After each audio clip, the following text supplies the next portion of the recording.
Hey everyone, welcome back to Play Casket and another episode of Your Turn. And today we're gonna kind of break down some really heavy stuff. And it's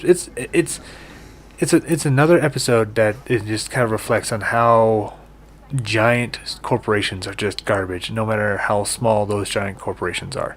We're gonna go ahead and start with one part, and I'm gonna let you go ahead and go first. Okay, so big corporations like Microsoft and Call of Duty, and Call of Duty coming to Steam and the Switch. Yeah. So kind of break that down. Microsoft has kind of announced a plan, a kind of like a 10-year plan for the Call of Duty franchise to hit Nintendo consoles. Now, I think this is just a smart decision in general, like as far as business goes, to get your large thing larger. You know, there's a lot of untapped potential for people to just play on Nintendo Switch, for example. I don't think it's going to come in time for Switch. Let's put it that way. And there's reasons why. And we're going to cover that here in a bit. But let's theoretically say the Switch, right? Yeah. There's a lot of people who want to play Call of Duty on Switch. I'm sure Microsoft has the teams and the revenue and the know-how on trying to find a way to reduce graphics enough that you can probably even be able to cross-play. Yeah. Okay? Even on Switch. I believe that's still possible.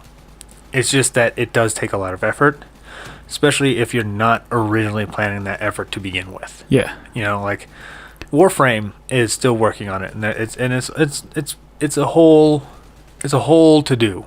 Yeah. To work on it. What's nuts that at how well they optimize Warframe.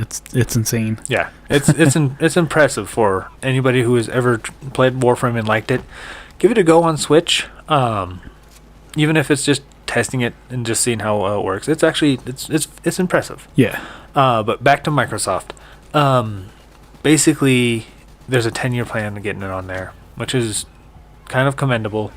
At the same time, it's more like it's just, when you look at it, it's strictly a business move. Let's be real. Yeah. Well, that's only like one or two generations. On top of it, kind of like, hey, let's sell our software on more consoles.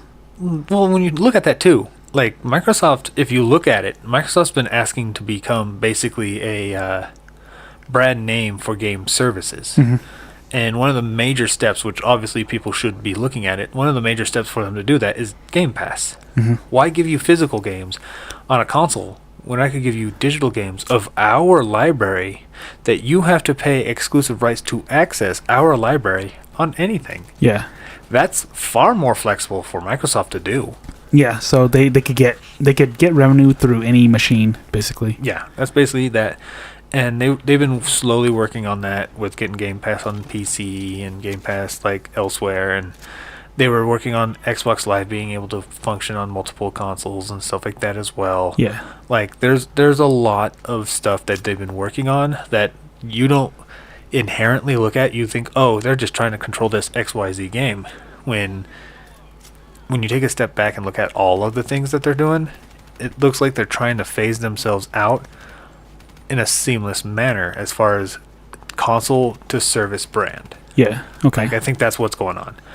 Which is also why I don't trust them being so generous with more generous. Yeah, and that's exactly the thing. Like, a lot of people are like, well, it's really good because I can have. No, you can no has. Because Microsoft owns it. You're just basically renting a table in their restaurant. Yeah. That's basically all it is. You know? Because I remember them saying, like, at the very least, when Sony's like complaining about them not getting Call of Duty, because they're right now they're gonna try to block it too. But I still don't think it still seems very sketchy, because they're gonna get Sony to pony up the money and the resources to put the games on the shelves and make the discs and do all that promotion, and then Microsoft would just turn around and say, hey, it's $10 a month to play this game. Well, you just beat it this month. Well, the problem with that is that Sony doesn't front most of that money. The people pay for that. Activision pays for the cases, pays for the art, pays for the licensing, pays for. Sony just has to provide that. But even then, like if a fraction of those sold, they made their money back. What they lose. The problem is like this. The whole reason why, and it goes back to like the Switch's cartridges. The Switch's cartridges are expensive. Okay. Yeah. That's why a lot of third parties won't invest in them. It's not that Nintendo won't invest in them. Nintendo has them. Yeah. Nobody wants to buy them from Nintendo because they are expensive. They should be a lot cheaper now. So it baffles me why nobody has a 36 gigabyte inch. 36 gigabyte game on one of the 36 gigabyte cartridges. Oh, okay. They're still doing 16s and the 8s. Yeah. But they're not doing any of the other ones. Like, they still won't do it, which is dumb. For some companies, it's just dumb. Oh, okay. Like, if you could physically put all of, like, Oddworld Soulstorm on a 32, you should have done that. But they didn't even do it on a 16 gig. They just put it on an 8 gig because it's the cheapest and you're forced to download, which is absolute garbage. But the thing is that, like, they have to sit on what doesn't get sold, though, too, so... Yeah, so it's cheaper to just go digital. What doesn't sell, like, it has nothing to do with that. Like, it would damage Sony more if Microsoft just went fully digital with Activision and made it an exclusive on Game Pass. Yeah. That would do more damage to Sony than anything, as far as like putting all that effort and making and printing and all that. Namely because they could also rehash a lot of those discs into Blu-rays and 4Ks. Yeah. Like movies and stuff. So, in case they want to remaster those Spider-Man trilogies, so everything's getting remade, which is bullshit. Everything. Even remakes are getting remakes. Can't wait for Final Fantasy VII remake. They will never finish the first remake before they start already remaking their original remake. Well, I heard the third disc is the final one. Nope. Or the third game is the final one. They'll do like 4 or 5 more. Yeah. Let's be real. They'll do like weird sub-series and subsets and releases because they know Final Fantasy VII as a brand, period, sells. Yeah. And how I know this, and this isn't even, okay, so this isn't even like me being like subjective about it. Okay? Objectively, Final Fantasy VII as a brand sells, period. The only other like figure, like look at how many times, what is it, like it's called SH Figure Arts or something like that?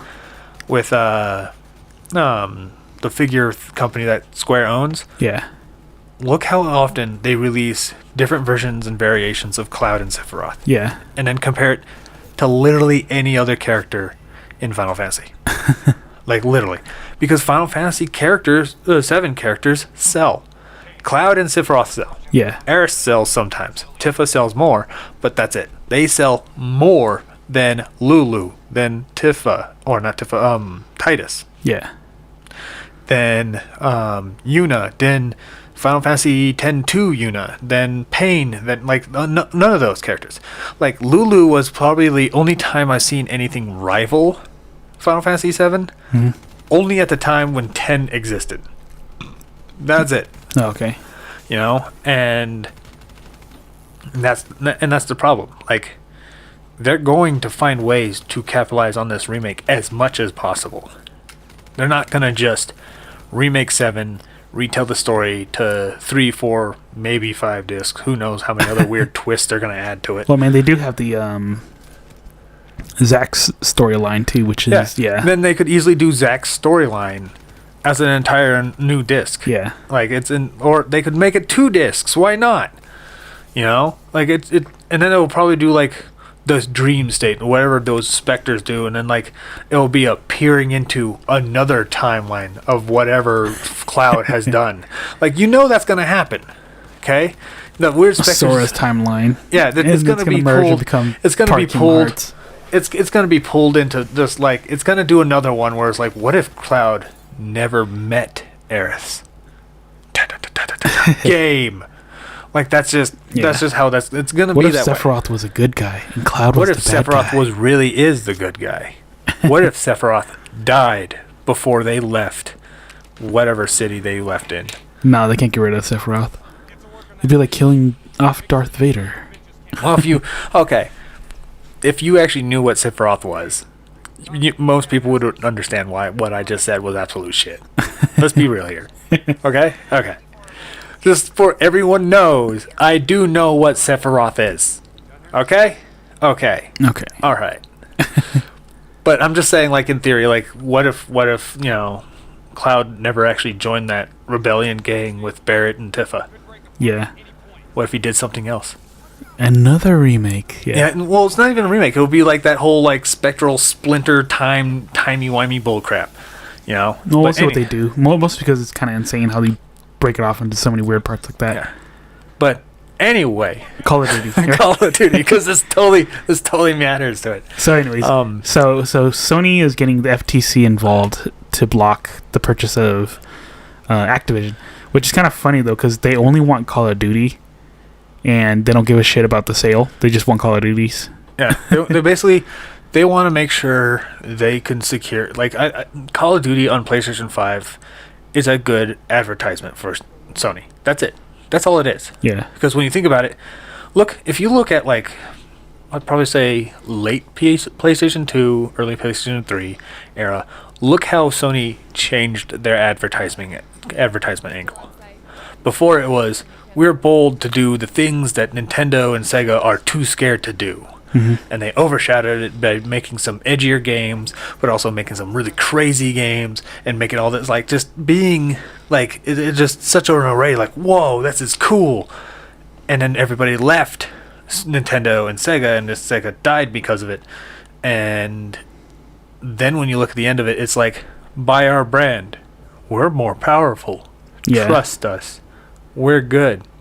You want to be cool, right? Well, they've always been barking up that all-in-one machine. Like, well, they wanted to do that so they could basically sell all their other subsidies and stuff like that to you, all the accessories and all that. But even then, they want you to buy it for the brand itself. Mm-hmm. Like, why have a PlayStation game when you could have a PlayStation? Like, that's the point. And then they try to sell you the games that showcase whatever power that's supposed to be in XYZ console at the time. No, okay. And that's why they didn't really care about indies, even though a lot of people are saying, oh, Sony's really pumping out the indies. Since when? Like, I barely hear about that. Who plays them? Because I remember, like, one of my friends was, like, always like, oh, Nintendo's stupid because they're not pushing indies. Like Sony and Microsoft. That's where it's at, because they're really, really loving their indies. Name one. What are you playing? What are you excited about? Well, that makes no sense, because honestly, I don't see indies being pushed by them at all. Well, like Nintendo, like even Nintendo's like YouTube channel will just drop an indie trailer periodically. I don't see that anywhere on the Microsoft and Sony channels. I don't. Like, that's just, and I'm not even saying that like trying to be like, oh, I don't really like. You rarely see it, and until it becomes a big name, like Hades or something, then you will see it. Yeah. Shovel Knight, you'll see it. Tori 3D, you will not. Yeah. McBat 64, you will not. Yes, they're the same game. Lunistis, or Lunistis, I don't know how you pronounce it. The newest, like, it was all over Twitter not long ago, but it was like a indie dev that did a PlayStation era platforming game. And it looks good. I might actually give it a go. I only seen it on a Nintendo channel mentioned in it. Mm-hmm. I haven't seen it anywhere else. Yeah. That's it. Where is it? And then on top of that, Nintendo has a Nintendo Direct called Indie Direct, or Indie World, which is a direct dedicated to indies. Yeah. Where's Sony's? Where's Microsoft's? They're not powerful enough. Well, even at that point, right? Like, if we're just humoring this, like, where is it? Oh, we have it in the Direct. So you're adding it to a Direct with first-party games that's just going to overshadow them to begin with? Yeah. That's their strategy? Let's be real here. That's the dumb strategy. They're doing it on purpose. Like, that's that crap. Nintendo's like, no, how about you go ahead and have this collection that's dedicated to you indies over there. And they literally cover several, like, I don't see that very often on the others. Like, objectively, I don't. And the problem with, and then you were just mentioning it, the people who are buying PlayStation 5s aren't buying it for Shovel Knight. Shovel Knight's on PlayStation 5. Yeah. You ain't buying it for Shovel Knight. Yeah, you want Call of Duty on it. You want the badass. You want game. Call of Duty. You want the new Spider-Mans. You want Horizon Forbidden West or whatever. You want to showcase your power. You want to showcase what you just spent $500 on. Yeah. Like, you want to show off, look, guys, this is why it's worth buying this system. You don't want to play Shovel Knight. Even if Shovel Knight was the best game in there, and even if Hades... You'll only buy Hades if the Hades was popular. Let's be real here. Yeah. Most people will not buy it until everyone's like, man, that game's so good. And they're like, oh, I have it too. You know? Like, it took me for... Like, I'm actually... Like, I'm an impartial fan of Supergiant games. And it took me a while to get into... finally get around to getting Hades. Oh, okay. And I had Bastion and Transistor for a while. They're not bad games. They're fun games. Yeah. All of their games are fun. I have not played... Pyre is the only one I have not played. But I have enjoyed every single one of them. So, but yeah. So the FTC, that's basically what they're trying to do, is just kind of bully it to prevent it. And I actually, when we're talking about it, I think it will be a boon to us gamers if it does get blocked. What is that? Why is that? Because I think because of that, Activision still has to work independently to itself. Okay. And if it does that, and if they are bad at it, they have to sell off all their assets because they go in bankruptcy. Mm-hmm. Or if they're not, they continue doing their stuff independently and working on whatever the fuck they're doing exactly what we're expecting Activision to do until they finally wisen up and do something else. Yeah. But it works independently, and they could literally make anything anywhere they fucking please. Whereas Microsoft, if Microsoft buys them, it's probably almost exclusive Game Pass. Yeah. Let's be real here. And they could pull it off and not off. Like, you think you're getting a good deal, but at the same time, too, yeah, they're going to pull it off and on Game Pass. Like, what's going to happen? What's going to happen when they start getting rid of, like, Modern Warfare 2 because the other new ones are just out? Yeah. You know? Then they're like, it's Modern Warfare month. All Modern Warfares are available. Why can't that stuff be available now? You could buy the new one, though. Oh, no. No, they'll have the new one when the Call of Duty month is not around. Yeah. You know, like, it'll, like, when COD month is gone, and, like, there's only one other Call of Duty that you can have access to, they'll probably release the new game then. Yeah. Like, because it'll make sense. But at the same time, like, it's just, like, going all the way back, because we kind of hopped over a few steps. Like, the way they're treating, like, Game Pass is going to be, like, no different the way they're going to approach Nintendo. People keep going, oh, well, Nintendo is going to, like, how are they going to have, they're going to have bad things. They're like, or like, bad versions of this stuff, right? Mm-hmm. The only two options I see Nintendo getting COD is porting of old games, which I don't see happening, because that ruins a reason to get Game Pass, or cloud versions. Yuck. Yeah, exactly. Yeah, just pay $60 for something you can probably maybe not buy, depending on how your weather legitimately looks. Well, yeah, the only thing I could think of is the Wii stuff, and we got Modern Warfare.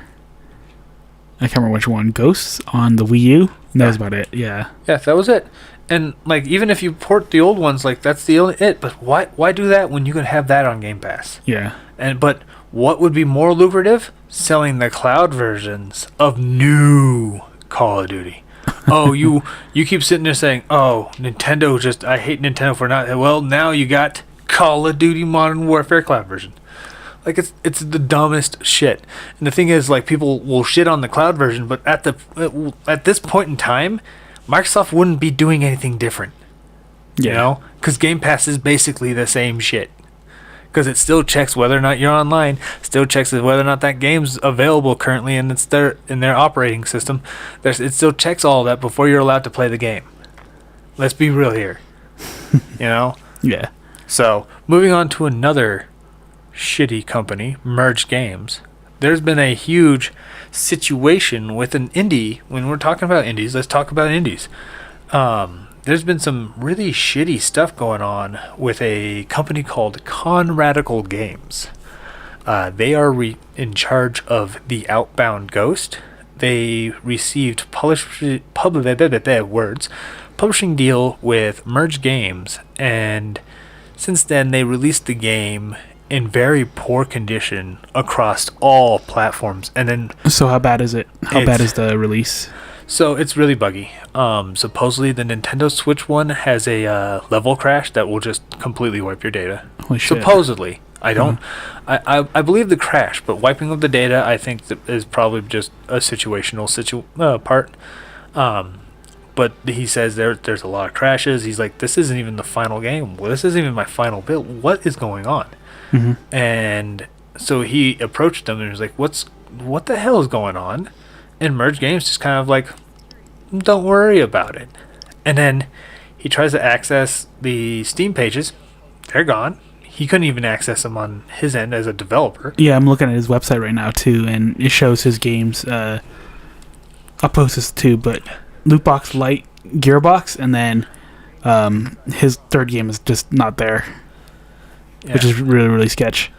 I don't know. It fucking pisses me off because they're so they just released it really early. So they will let him patch it too, by the way. So yeah. So from my understanding, and I have his like little statements here.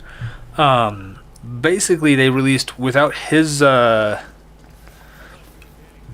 Mm-hmm. Only the Steam version has his approval, so Steam still has it. So I'm gonna back up and kind of rein that in. Okay. The Steam version still has his because that's the one he approves and he can do. Oh, okay. He has control over. Merge Games basically had the development resources to develop and just force it on the other systems and shove it out the door. Oh, okay. So he finds out about that, and then they're basically saying tough titties, and then they lock him out of his own pages of Outbound Ghost because they apparently supposedly own it. Supposedly, from my understanding, what his statements are saying. And then he says that they went on sale repeatedly on Steam 6 days after he already got it off of sale and went back on sale. And he didn't authorize it, but somebody else did. So they're trying to like mitigate and like take him out at the knees with the sales. But who's controlling that? You know, he controls. He's the one that's supposed to be controlling. Conradical Games is supposed to be the one that's controlling this. So he made a huge statement, a video statement, and it's very legal mumbo jumbo stuff. But basically, he's saying, "Don't buy this game. Don't buy this game physical. Return this game if you have it physical.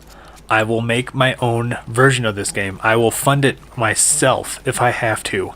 And I'll add new goodies to the rewards for everyone who has kickstarted and all this. Like he's pissed. Yeah. And he is very upset. And so has Merge Games made any statements yet? Merge Games has said shit. And supposedly, from what Conrad has said, he says basically there has been breaches in the contract, and they're taking legal action to address these breaches. And so that tells me that what's going to happen is they're going to tank this. And it's going to be sad because we might not see Outbound Ghost come back soon enough. So depends on what you want to do with the return. You know, maybe buy it and turn around and sell it for some kind of relic or something. But he's going to have a complete version that's up to his standard, and he's going to self-publish it. Okay. So in that respect, like that's some balls, and I'm totally have his back on that part, because I really think like there's some people who are kind of torn between it, like they don't like his like politics or whatever bullcrap. The problem is, if they're allowed to do it to him, they're allowed to do it to you. Yeah. And if you don't like his game because it's too liberal or too woke or too other bullshit, like I can make fun of woke games all I want. That's fine, right? But if you want to make base games, make base games. Yeah, and then make base games, right? Yeah. But the problem is, like, if you're not making the base game, don't expect somebody else to make it. Yeah. Let's be real, okay? But at the same time, like, I'd rather that exist because it's his creation. He gets to choose what goes into it. Okay? I do not think because it's woke, if it is, I don't really think it is. I vote it's not. It has a right to exist. Yeah. And if it doesn't sell well because of it, that's on him. If it doesn't sell well because interference because of other crap, that's not on him. Yeah. And that should never happen on him. In fact, now he deserves success. Yeah. Like, just in that period, And, I just think, like, people who say stuff like that is just, they're not reading between the lines. Like, they're attacking people just over the weirdest politics and crap. Like, he might have just made this kind of more of a reflection of his life and stuff, which is fine, and the game looks absolutely fun. And I've been keeping an eye on it for a while, and now I plan on buying it, and who knows, I might on even Switch though, right? Probably not on Switch. Hopefully he might be able to self-publish it on Switch, and I might be able to get a physical release, but sadly I'm not holding my breath on that. Okay. But I'll still buy it. Yeah. In fact, I'm thinking about trying to buy some keys from him and do some giveaways on probably a stream or something when he's good and ready for all that. Okay? But for that, like, it's just, it sets a bad precedent. Like, not just on him, but on a bad precedent of what could happen to just about anyone now. No, just don't work with merge games. Like, the thing is, it's one of those buyer beware situations. Yeah. Okay. This isn't just merge games bad. Avoid merge games. Be success. Like, it's not going to happen that way. It's just really finding. Honestly, I encourage every independent studio to kind of really find how they can get stuff out on their own feet. Yeah. Like, if it takes a little bit longer to get on a couple of consoles, weigh that option and say, is this going to be better for me to have fuller control over this now? Or should I get a publisher and force it out? And have them force it out against my policies and stuff. Because that's exactly what's happening with Main 6 with their, was it Them Fighting Herds game? Modus got the publishing deal for the console versions, and they're just shoving it out there too. And they don't have the story mode complete. They don't have like it feels like if you read the roadmap for quote unquote season 1 of this game, it reads like that was the last plan for additions for the complete base game. Because they're wrapping up the story mode. They're adding some new replay systems. They're doing a lot of stuff during this roadmap of season 1 that they have this battle pass for, and it just reads like we're at the final stretch of releasing my game, but the game's now already released. This also reminds me about Skullgirls when Konami yanked the rug right under them, or was it like? Yeah, was it Konami or was it Konami and like Lab Zero or something like that? There was some kind of weird altercation with that. I would have to reread into it because I think there was like sexual harassment situations or something like that, and accusations, and it was a whole mess. Yeah. So there's that, but they're even getting on their feet again, and they released a battle pass not long ago with a new character, which was weird because I thought they were just over that game. Yeah, they're just developing into something else. I thought they were working on a Skullgirls 2 or something by this point, but no, they're working on it and they're trying to build their fighting game community and stuff. So more power to them. But like it's a similar situation where Lab Zero and Konami and stuff like that kind of tied them into a knot, and they just couldn't really get out of it. And in order to get out of it, they would have to do some damage, and they took that shot, and they did some damage, and they're trying to rectify it now. And I don't think Conradical Games will have quote unquote damage, but I do think damage in respect that he's now going to have to pay a lot of stuff out of pocket to self-develop it. Is going to be an issue. And the lawsuits. And the lawsuits are going to be pretty lengthy too. Yeah. And it's gonna be a huge problem. So good luck to you, man. Holy shit. Honestly, I got his back on that. Like I do support it. Like regardless of whatever attitude he has. Like I've been on record with the weird politics of wokeism and crap already before.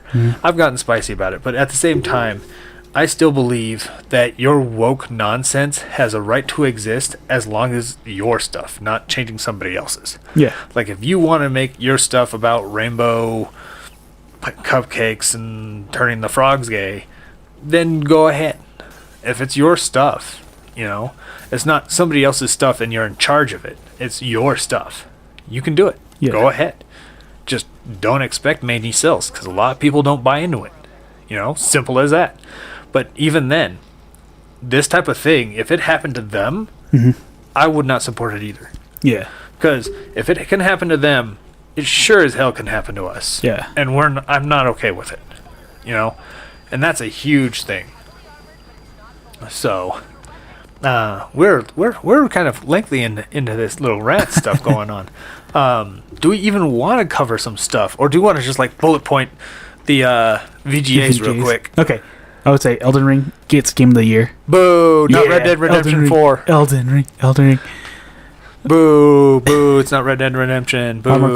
Armored Core looks cool. We'll see where it goes. Well, I think we would have to see some live feed on that because some people are saying they're gonna take a different approach. I'm like, oh, you're probably gonna have to see some video on that. It looks like a generic shooter. Even the last one that came out, I was like, this looks okay, and then it sold okay. Daemon X Machina, nobody talks about too, and I really like it. Like this is a mecha enthusiast. It looks okay. Daemon X Machina was like, it's not Armored Core. That's all it is. Yeah, it's basically not Armored Core, but it's like baby's first Armored Core. If it makes far more sense. Yeah. Because everything's a lot more streamlined about it and stuff, and Armored Core is something fierce, man. Yeah. Like, let's be real. Like that thing takes some dedication. So, all you Armored Core fans, I hope to God that this stuff is actually really good for you guys. With Miyazaki behind it too, I'm very excited, but at the same time, I'm not holding my breath. Yeah. Then there's weird announcements like the Hellboy one, which was kind of interesting. Bayonetta Origins, so we could just hear more of Jennifer Hale. One action game too. Yeah.